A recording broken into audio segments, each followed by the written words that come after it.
नमस्कार, वंदे मातरम। मैं हूं श्यामगिरी। आप देख रहे हैं हमारा चैनल मुद्दा भारत का। मुद्दा भारत का यानी मुद्दा आपका। आज का हमारा मुद्दा है विपक्ष का जो बैठक हो रही है उसके ऊपर। जी, आज विपक्ष का जो है आज 23 तारीख है। आज विपक्ष का यानी लोकसभा चुनाव के लिए सब इकट्ठा हो रहे हैं। उसमें महाराष्ट्र से भी उद्धव जी जा रहे हैं, शरद पवार जी जा रहे हैं, ममता बनर्जी ऑलरेडी वहाँ पर हैं। तो इसी पर हम चर्चा करेंगे कि विपक्ष का जो ये संगठन जो है कितना मजबूत होगा आगे, लोकसभा के लिए कितना चैलेंज देंगे ये मोदी जी को, क्योंकि ये पूरा गेम जो है मोदी के खिलाफ खाली भाजपा को किस तरह नीचे गिराए उसी लिए हो रहा है। सर, क्या कहेंगे आप जो विपक्ष का आज जो संगठन हो रहा है एक तरह से किस नज़र से देख रहे हैं आप? सर मुझे असल में ये सवाल उनको पूछना है जी। और अभी आपको ही पूछ लेता हूँ। इनमें से पंतप्रधान पद का उम्मीदवार कौन है? सर, हम इनसे भी पूछते हैं, मेरे को व्हाट्सअप कॉल कीजिए या व्हाट्सअप पे बताइए कि जितने चेहरे वहाँ पर हैं विपक्ष के, कोई है क्या पंतप्रधान के लाइन में, या आप किसको मानते हैं पंतप्रधान मोदी जी को छोड़ के, और कौन पंतप्रधान बन सकता है? हाँ, ये जो अपोजिशन वाले आज जमा हुए हैं उनमें पंतप्रधान पद का चेहरा कौन है? आपको कौन लगता है दावा कर रहा है? सर, मुझे तो लगता है कि इंपोर्ट करना पड़ेगा। इंपोर्ट करना पड़ेगा, सॉरी, इंपोर्ट करना पड़ेगा। कौन हो सकता है इंपोर्ट? किसको इंपोर्ट कर सकते हैं? पहले सबको एक्सपोर्ट करना पड़ेगा, बाद में सबको नहीं किसी एक को इंपोर्ट करना पड़ेगा। ये जो जमा हो गए हैं, जी जी, उनमें कोई चेहरा आपको पंतप्रधान पद का दिखता है क्या? इसमें जितने भी चेहरे हैं, जितने भी दावेदार अपने आप को पंतप्रधान मान रहे हैं, वो समझ लो अगर प्रधानमंत्री बनने का अगर चांस उनको मिलता है तो एक तरह से देखा जाए सर, पब्लिक के ऊपर थोपा जाने वाला चेहरा होगा, ऐसा लगता है मुझे। क्योंकि मैं भी फील्ड में जाता हूँ, लोगों से पूछता हूँ, तो बोलते हैं कि देश के लिए तो मोदी ही चाहिए, दूसरा विकल्प हमारे पास कोई नहीं है। अभी सब कहते हैं ऐसा है कि वो अपोजिशन वाले एक साथ बैठे हैं जी, और वो बैठे हैं तो मोदी को हराने के लिए बैठे हैं, मतलब उनकी मनीषा है जी। अभी होगी नहीं होगी वो बात की बात है, मगर अभी उनको पहले ये डिसाइड करना चाहिए कि नहीं चाहिए। चलो दूसरा सवाल पूछता हूँ कि इनमें से कौन पंतप्रधान पद का उम्मीदवार है? सभी पंतप्रधान के उम्मीदवार हैं सर। ऐसा होता है उद्धव जी अपने आप को पंतप्रधान बोलते हैं, ममता बनर्जी बोलती है मैं पंतप्रधान बनूंगी, और पवार साहब तो पहले से ही लाइन में है। और सर इससे विपक्ष की एकता होगी? अगर तो सभी ये सोच के आएंगे कि मैं पंतप्रधान बनूंगा तो कैसे चलेगा? बिल्कुल। और दिख रहा है आपको कि हर एक की मंशा तो पंतप्रधान बनने की है ना जी।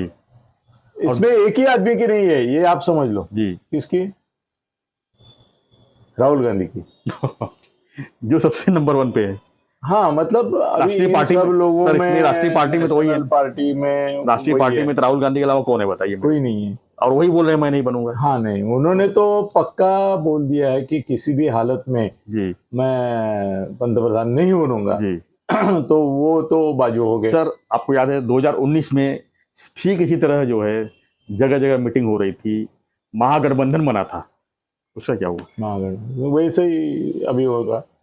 नहीं, इसमें और एक बात है कि कल एक न्यूज आई है कि राहुल गांधी जी ने जी खड़गे, मल्लिकार्जुन खड़गे, उनका नाम प्राइम मिनिस्टरशिप के लिए मनोनीत किया है। वो बोले पार्टी के अध्यक्ष वो है और मैच्योर और सीनियर और दलित पॉलिटिशियन है, तो कांग्रेस को चाहिए कि उनका चेहरा ही प्रोजेक्ट करके देश भर में जी, जो मल्लिकार्जुन खड़गे कर्नाटक में भी मर्यादित है और वो विजय में उनका हाथ ऐसा ज्यादा कुछ है भी नहीं, वो दूसरे लोग जीते हैं, तो उन्होंने तो मनीषा व्यक्त की है कि भाई खड़गे को करो। और खड़गे तो देश भर में क्या उनके राज्य में भी पंतप्रधान के उम्मीदवार करके एक्सेप्ट नहीं होंगे, ऐसा मुझे लगता है। सर, 89 की हम बात करें, जब यहाँ पर मतलब पंतप्रधान की बात आई थी तो लाइन से कितने पंतप्रधान बने थे उस पीरियड में? चंद्रशेखर बने, वीपी सिंह बने, गुजराल बने, देवेगौड़ा बने, बहुत सारे बने। तो ऐसे ही हो सकता है नहीं क्या? एक सबका एक टर्न आवे, एक महीने का आ गया तो सबको मिल जाएगा। एक महीने का वगैरह नहीं होता है, मगर सर ऐसा है कि इसमें ममता की मेन अपोजिशन पार्टी कौन सी है बताइए? मैं आपसे जो पूछ रहा हूँ ना, जी। वो असल में उनको पूछना है, जी जी मगर आप जो जवाब देंगे वो उनका भी जवाब वही रहेगा। जी। ममता का मेन शत्रु कौन है बंगाल में? कौन है? बीजेपी है सर। नहीं सर, बीजेपी नहीं है, बीजेपी नहीं है? कांग्रेस है क्या बात, कांग्रेस वहां पे कहाँ था? सर। वर्षों से, सालों से उनकी लड़ाई जो रही वो पहले मार्क्सवादी पार्टी से रही, जी बाद में कांग्रेस से रही, अभी बीजेपी के साथ लड़ रहे हैं वो, मगर उनका वोट जो है जी वो तोड़ने वाली कांग्रेस की है। तो कांग्रेस वाली है। तो उनके लिए प्रॉब्लम ये है कि या तो उनको कांग्रेस को अपने आघाड़ी में लेके बंगाल में जी उनको सीट देने पड़ेंगे, बिल्कुल। जो बिल्कुल नहीं देंगे जी कांग्रेस को, वो साथ में राज्य में नहीं लेंगे। जी अभी आप बात करते हैं कि नेशनल लेवल पर हम साथ में लेंगे और राज्य में नहीं नहीं लेंगे। लेंगे। तेलंगाना का लेगा कांग्रेस को साथ में? नहीं लेगा, नहीं लेगा सर, उनको सीट शेयरिंग नहीं करेगा। आंध्र वाला करेगा? नहीं करेगा। आप भी वही तमिलनाडु उसी लाइन में करेगा? आप भी है। नहीं करेगा। आपको भी आप वाला करेगा? नहीं। नहीं करेगा। तुम्हारा उड़ीसा का पटनायक करेगा नवीन? नहीं करेगा। तो राज्य में ये आपस में ही लड़ने वाले हैं जी। और कांग्रेस को साथ में लेने वाले नहीं है। तो कांग्रेस को यहाँ बिठा के फायदा क्या है? तो ये बताइए सर, ये क्षेत्रीय और पार्टियां देश चलाएंगी? ये तुम्हारा क्षत्रिय पार्टियों को चलाना भी नहीं चाहिए। वही तो बोला हूँ, क्षेत्रीय पार्टियां नेशनल लेवल पर देश चला सकती हैं क्या? नहीं, ये तो सबसे चला बड़ा सवाल सकती है है कि नहीं है, इसका दो अलग उदाहरण है जी कि गुजरात की पार्टी का कोई मेंबर ही नहीं था। जी। गुजरात की पार्टी का एक भी मेंबर नहीं था। इंद्र कुमार गुजराल जी है। इंद्र कुमार गुजराल फिर भी पंतप्रधान बने और चलाया उन्होंने। देवेगौड़ा के पार्टी के हार्डली 5 या 6 थे। 5 थे। हाँ, फिर भी उन्होंने चलाया देश कुछ हद तक। चंद्रशेखर का भी ऐसा है मेरे ख्याल से, उनका भी एक भी नहीं था और वो भी पंतप्रधान बन गए थे। तो कितने तुम्हारे मेंबर है इसका कोई लेना देना नहीं है। इसी आधार पर तो शरद पवार नाच रहे। शरद पवार को लगता है कि भाई मेरे 5 भी आ गए तो क्या हुआ, मैं आ गया ना, बस हो गया। मेरे बगैर अगर पीएम नहीं बन सकता तो मैं पीएम हाँ, मैं पीएम बनूंगा, ऐसा वो सोच रहे। की रोल में जो बैठेगा वो तो अपना चांस लेगा। हाँ, नीतीश कुमार का भी वही ख्याल है कि भाई मेरी जो पार्टी है वो कितनी भी हो, कैसी भी हो, लोकसभा में कुछ भी परफॉर्मेंस हो, मैं सबका मिलके चेहरा बनूंगा जी। तो सर ये आज का जो ये है ना, उसमें एक एक टेढ़ापन आ जाएगा।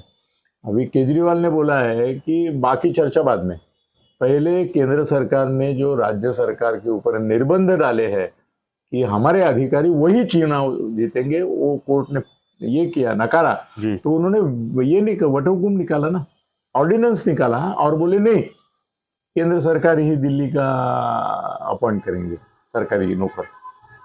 तो उसके खिलाफ वो बोल रहे हैं कि पहले उसके बारे में बात करो, वो हमारा मेन मुद्दा है। हमारा मुद्दा ये नेशनल यूनिटी वगैरह है ही नहीं। और केजरीवाल नीतीश कुमार को सहन नहीं करता, नीतीश कुमार ममता को नहीं, ममता ये साउथ वालों को नहीं। तो सबसे बड़ा सवाल तो ये है कि विपक्ष का जो है एक दूसरे के प्रति संबंध कैसे एक होगा, ये तो सबसे बड़ा सवाल है। होगा ही नहीं। जैसे जैसे चुनाव पास में आएगा वो बोलेंगे हमारे राज्य में हम हैं। ये बात बाद में आने वाली है कि हम अपना अपना चुनाव अपने अपने हिसाब से लड़ेंगे, आपस में लड़ेंगे, और जो कुछ बनेगा वो अगर पर्याप्त है सरकार बनाने के लिए तो यूपीए की सरकार जैसी बनी वैसे हम बनाएंगे।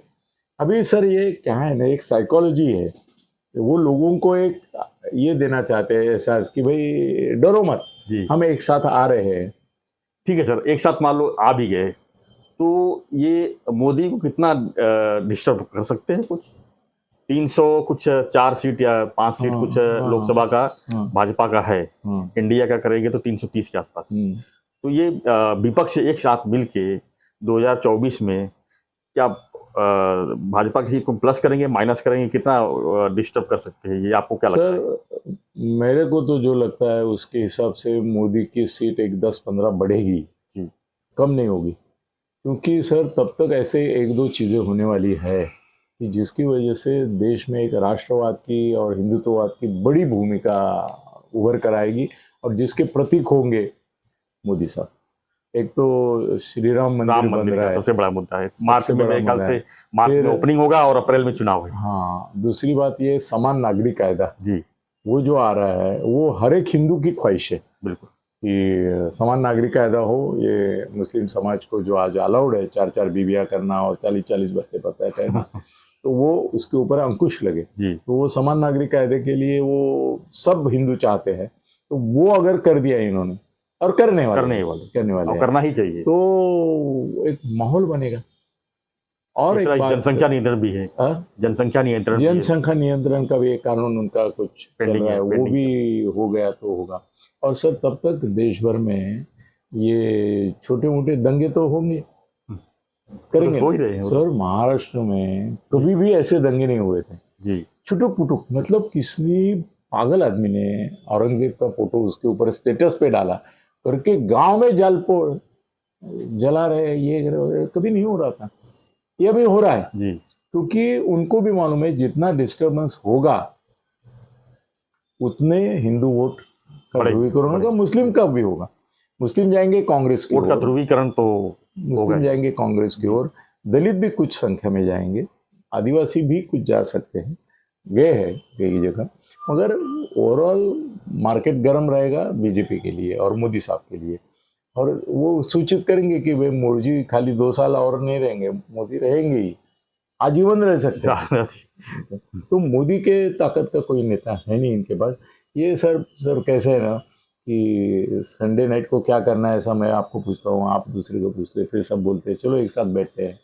ये खाली खाया पिया मजा करा, गिलास फोड़ा बाहर आना जी, इसके पलीकडे कुछ होने वाला नहीं। इससे बड़ी बड़ी बातें करेंगे, हम एक साथ रहेंगे, हम साथ एक करेंगे, और बाद में जब चुनाव आ जाएगा तो बोलेंगे कांग्रेस हमको नहीं चाहिए। आज ही बावनकुले का जो भाजपा अध्यक्ष है महाराष्ट्र के, उनका बयान आया है कि मोदी जी जो है देश बचाने के लिए काम कर रहे हैं और बाकी विपक्ष जो है अपने अपने खानदान को बचाने के लिए काम कर रहे हैं, इस तरह का बयान। खानदान की बात तो सर थोड़ी खरी है थोड़ी नहीं है जी, क्योंकि गांधी खानदान है, वो तेलंगाना का राव है, उसकी बेटी भी है जी, स्टालिन खुद हर कोई की फैमिली लेके बैठा हुआ है, करुणानिधि का बेटा है, नवीन पटनायक खुद बीजू पटनायक के बेटे हैं, तो वैसे वो तो है।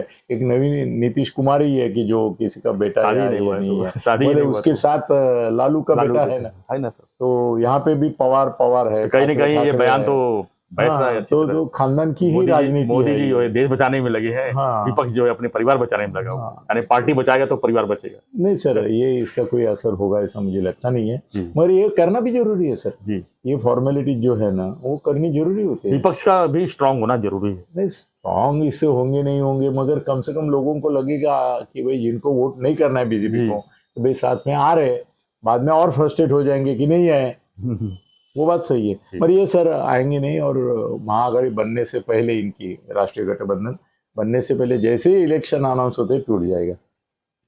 धन्यवाद। तो हमारा चर्चा यही था कि जो विपक्ष का जो आज जो बैठक हो रही है संगठन मजबूत बनाने के लिए, यानी विपक्ष की एकता के लिए जो मीटिंग हो रही है वो कितना कामयाब होगी और इसका असर जो है 2024 की लोकसभा में किस तरह का होगा, इसी पर हम चर्चा कर रहे थे। आपको हमारा चर्चा कैसा लगा हमें जो है व्हाट्सएप पे जो है हमें जरूर भेजिए, और हम जो है देश भर की राजनीति के जो खबरें होती है उसको विश्लेषण हम लोग रोज करते रहते हैं। उसके लिए आपको जो है हमारा चैनल अगर सब्सक्राइब नहीं किए हैं तो सब्सक्राइब कीजिए, लाइक कीजिए, शेयर कीजिए और बने रहिए हमारे साथ, देखते रहिए हमारा चैनल मुद्दा भारत का। धन्यवाद। जय हिंद, जय महाराष्ट्र।